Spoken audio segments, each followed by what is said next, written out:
Welcome to standard dictation. Dictation 5 second में शुरू होगा। Ready, start. किसी भी परीक्षा के दौरान अगर प्रश्न पत्र लीक होता है या अन्य कोई गड़बड़ी होती है तो इसका मतलब यही है कि उसके संचालन से जुड़ा तंत्र परीक्षा की शुचिता को सुनिश्चित कराने में नाकाम रहा।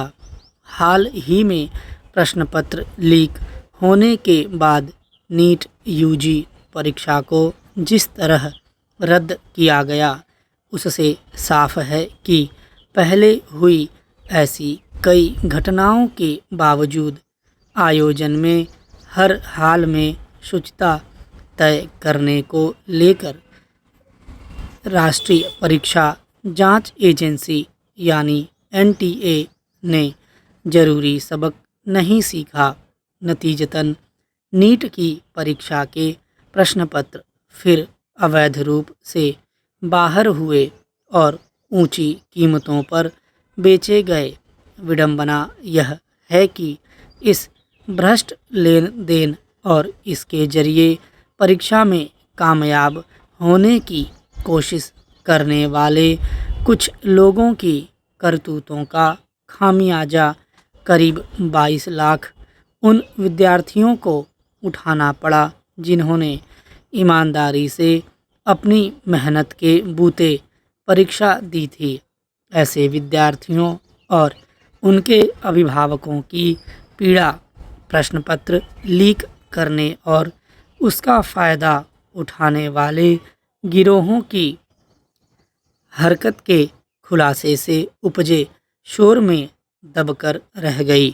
विचित्र है कि इस घटना की परतें खुलने के बाद शीर्ष स्तर पर इसकी जिम्मेदारी तय करने तथा संचालन के तंत्र में पाई गई खामी को पूरी तरह दुरुस्त करने या इस मसले पर अधिकतम सख्ती बरतने के बजाय सुरक्षित तरीके से परीक्षा कराने के लिए अब सेना का सहारा लेने की खबर आई है।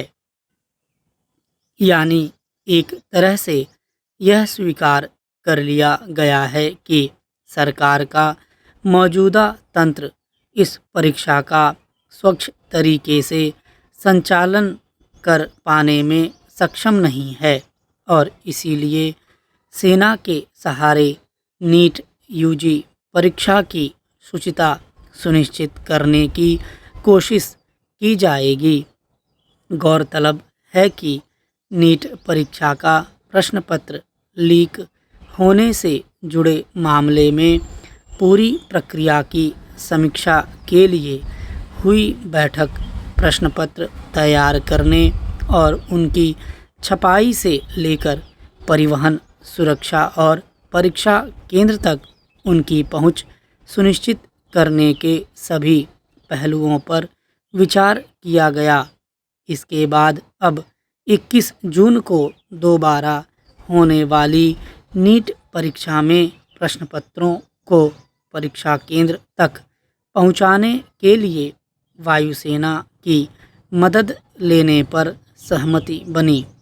अगर यह प्रस्ताव अमल में आता है तो किसी राष्ट्रीय प्रवेश परीक्षा के आयोजन और संचालन में सेना के औपचारिक रूप से शामिल होने का यह पहला मौका होगा।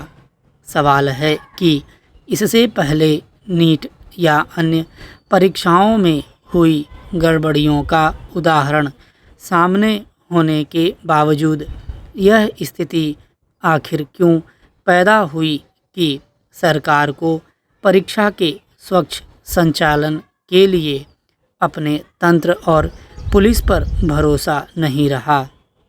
हालांकि खबरों के मुताबिक सेना की भूमिका केवल लॉजिस्टिक समन्वय, आपातकालीन स्थितियां पैदा होने या मौसम में तेज उतार चढ़ाव के बीच सुरक्षित परिवहन तक सीमित रहने की बात कही गई है।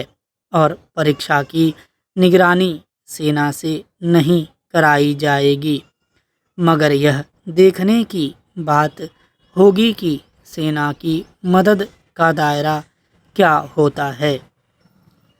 आम तौर पर किसी प्राकृतिक आपदा से हुई तबाही और अन्य आपात स्थितियों में युद्ध स्तर पर बचाव कार्य आदि के लिए ज़रूरत पड़ने पर सरकार सेना या सशस्त्र बलों को तैनात करती रही है।